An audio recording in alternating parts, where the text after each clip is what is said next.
What's up, viewers, subscribers, and agents alike? This your boy, Enlightened Luciferian Prince, coming at y'all once again. Hopefully, everybody's doing all right in these times of uncertainty and unregulated capitalism. If indeed you are enjoying the content, I always ask people to please subscribe. Also, check on your subscriptions too, because YouTube, like I said before, with other influences, have been shadow banning my content. It is what it is, but people, as long as I don't have any channel strikes, whatever the case may be, I'm going to keep going, keep doing what I do. It is what it is, people.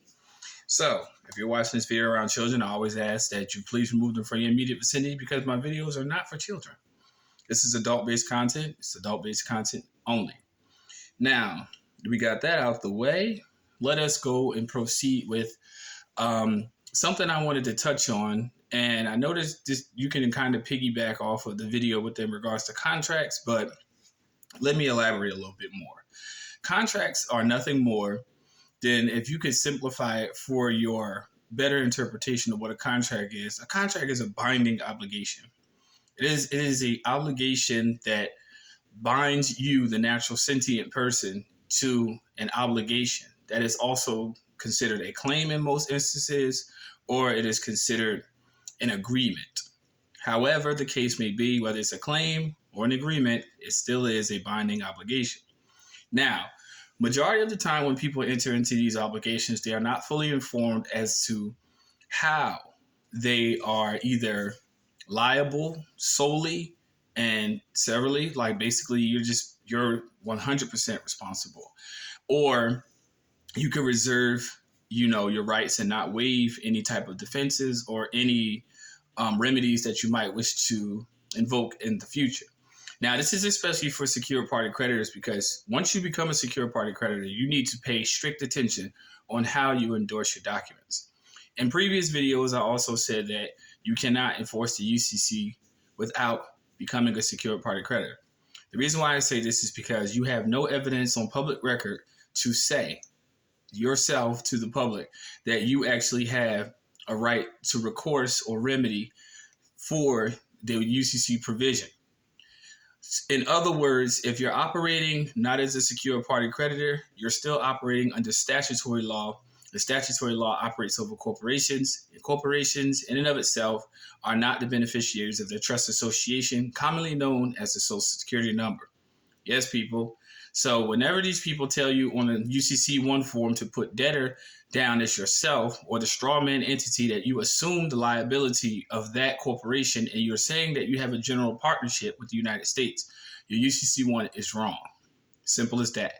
So I don't care if you went to any one of these entities who put their face value and say that they're a corporation for whatever purposes and intents are. You better be careful, because some of these institutions that actually have these LLCs are filing your paperwork under misrepresentation. Be very careful who you let do your paperwork. Study to show yourself approved. But anyway, whenever you operate secured and your UCC-1 is done properly, you can now implement the UCC codes and provisions that will allow you to be protected against any claim in which any third party conspirator may wish to say, particularly when we will hold you liable. Remember, contracts are binding obligations, but without further ado, let us proceed. The title of this video is basically going to be called Instrument Signed for Accommodation, UCC 3-419. Now, notice what I say, instruments signed for accommodation. We're going to start at subsection A, people. Please listen carefully. Subsection A. If an instrument is issued for value, given for the benefit of a party to the instrument, the accommodated party, and another party of the instrument, the accommodation party, signs the instrument for the purpose of incurring liability on the instrument, without being a direct beneficiary of the value given for the instrument is signed by the accommodation party for accommodation. Now, layman's terms, if someone extends you a contract, normally like mortgage or loan, whatever the case may be, they're basically giving you an offer. They want to be accommodated by your signature. So once you give your signature, whether it is in what I would say an unsecured signature, and I'm going to get to that at the end of the video. Basically, they want you to just sign without reservation of rights. That's a secured signature. So basically, they're giving you a documentation or instrument for you to accommodate it so they can get paid. Point blank period. Layman's terms. Just that simple. Subsection B. An accommodation party may sign the instrument as maker, drawer, acceptor, or endorser. And, subject to subsection D, we'll get to later, is obligated to pay the instrument in the capacity which the accommodation party signs.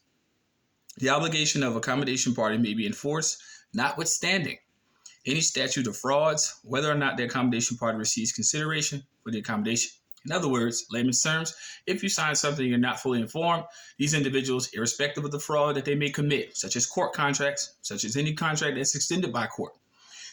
I always go to court for strict emphasis, which I'll get in a later upload. But you receive, whether or not you're fully informed of it, they're still going to give it to you, regardless, whether you know it or not. We're going to get back to the secured signature later on in the video. We're going to get there. Subsection C, a person signing an instrument is presumed to be an accommodation party, presumed.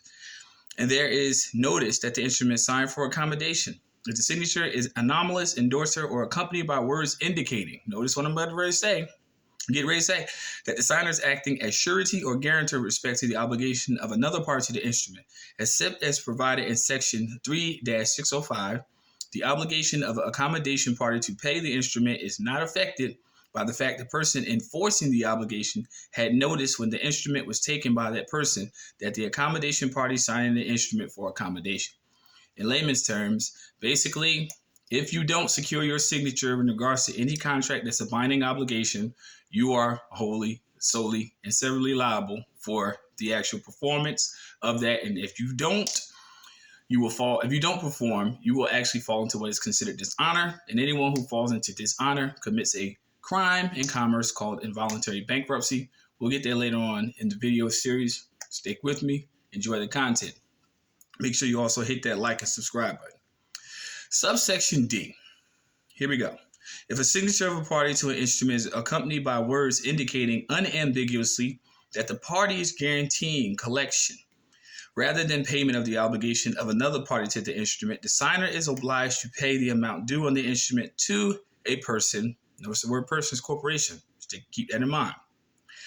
Entitled to enforce the instrument only if, number one, execution of the judgment against the other party has been returned unsatisfied. 2, the other party is insolvent or in insolvency proceeding, i.e. bankruptcy. Chapter 11 or 13 doesn't really matter. One's partial, one's total. And 3, the other party cannot be served with process. Or 4, it is otherwise apparent that payment cannot be obtained from the other party. House Joint Resolution 192 is enough evidence to prove in and of itself that subsection D is substantiated by the public bankruptcy of the United States Corporation. And this is in layman's terms breaking it down. You can't be obligated to pay a debt with the debt. Since the United States guaranteed that they would pay all your obligations and debts, they are liable. You should not be liable for any public debts associated with government. Point blank period. And that even includes taxes. Yes, I said it. I fucking said it. Last but not least, an accommodation party who pays the instrument is entitled to reimbursement for the accommodated party and is entitled to enforce the instrument against the accommodated party. An accommodated party who pays the instrument has no right of recourse against and is not entitled to a contribution from an accommodation party. I'm going to read that one more time because it's self-explanatory. Please pay close attention. An accommodation party who pays the instrument is entitled to reimbursement from the accommodated party and is entitled to enforce the instrument against the accommodated party. An accommodated party who pays the instrument has no right of recourse against and is not entitled to the contribution from an accommodation party. In other words, people, if you sign any documentation which require you to actually have to pay something, according to subsection D, basically those individuals whom you actually paid were considered insolvent or are considered insolvent still to this present day due to the national emergency, I said natural, but national emergency from March 9th, 1933.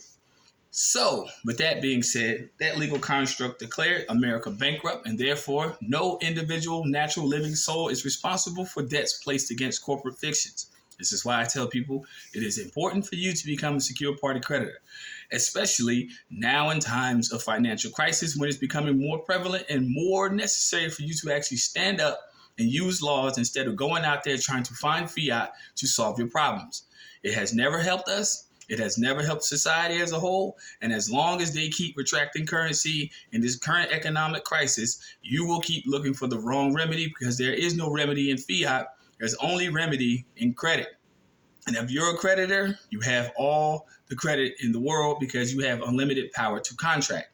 When you do contract, though, just please remember one thing and one thing only. I did this in a video before, but I'm doing it again for the newcomers who haven't went to that content yet. UCC 1308, pardon, the ink faded, this is 4. This is UCC 1308.4, right? That's a 4, okay? I know it's a little faded. Hey, it is what it is. What it basically means is you would attach this to your paper. Any documentation you submit, anybody who's in doubt, anybody who doesn't know what it means, it spells it out for them, so that way they're fully informed as to why you are signing this as attached to a signature. You claim your reservation of rights under UCC 1308.4. I claim common law jurisdiction. I do not consent and waive the benefits. So in other words, as an accommodation party to any type of contract, you can sign. Just because you sign doesn't mean you accept the terms and conditions. You're just accommodating the document. In other words, once you accommodate the document as a secured signature and a secured party creditor, you are going into this transaction secured, which means that your natural person will suffer no liability in regards to what the offer of contract is, in which any entity wishes for you to contract. And you just learned a very significant truth in less than 12 minutes. Amazing, isn't it?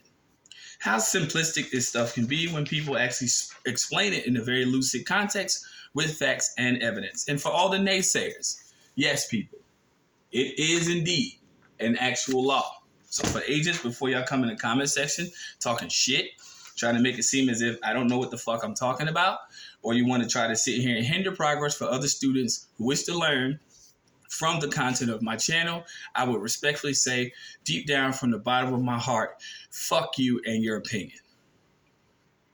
Simple as that.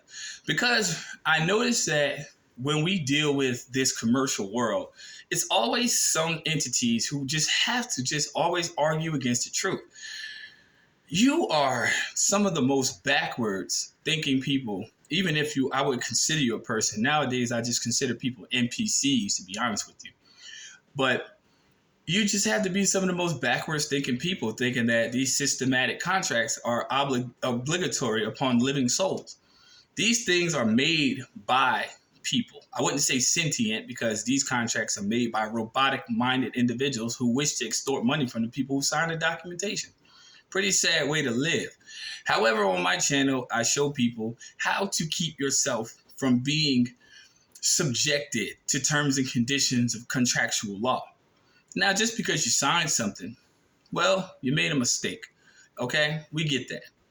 Now, in the next video, I will actually show, an example or explanation, I should say, on how you should start accommodating your documentation properly. Now, I will warn you in that video about the precautions in regards to entities and so forth, but just stick tuned and just stay where you are on this channel. Like I said, if it's your first time viewing this channel and this content, please like and subscribe. It is what it is. This is wholesome content, educational, informational, legal information. People always say, well, you have to be certified in certain respects. No, as a public individual on a platform, information is spread through social media networks as long as it's not trademark copyrighted law. And as we know, UCC 1 is not governed or owned by any private entity. It's universal law. So anytime I talk about UCC 1, it belongs to no respective entity. It is universal law, supreme to all codes, rules, regulations, statutes, and procedures of any corporation, of any governmental entity worldwide. So agents, go fuck yourself. Okay? Simple as that. This is wholesome education. It's time. It is very imperative for many people to learn this stuff and learn it well. Just because you signed something before, people, just because you had a little bit of misinformation or education about how this stuff works, don't lose hope. Hang in there. Guess what? The best is yet to come. So stay tuned, stick there, and I'll be back with more content in regards to this. Like I said before, I always tell people usually I am an independent contractor. So if you would like to support the channel, I'm going to add an option for memberships as well. So monthly, you can actually be invited to a little bit more perks that are going to be offered on my channel. But this is only for members only. This is not for just the general public. These videos are for general public, but members, you will actually have an opportunity to have a lot more perks that are not available to the general public. So that will be an option for members who wish to actually subscribe for monthly memberships. You can also give us super thanks. I'll leave my PayPal and I also leave a Cash App in the comment section. Support the channel.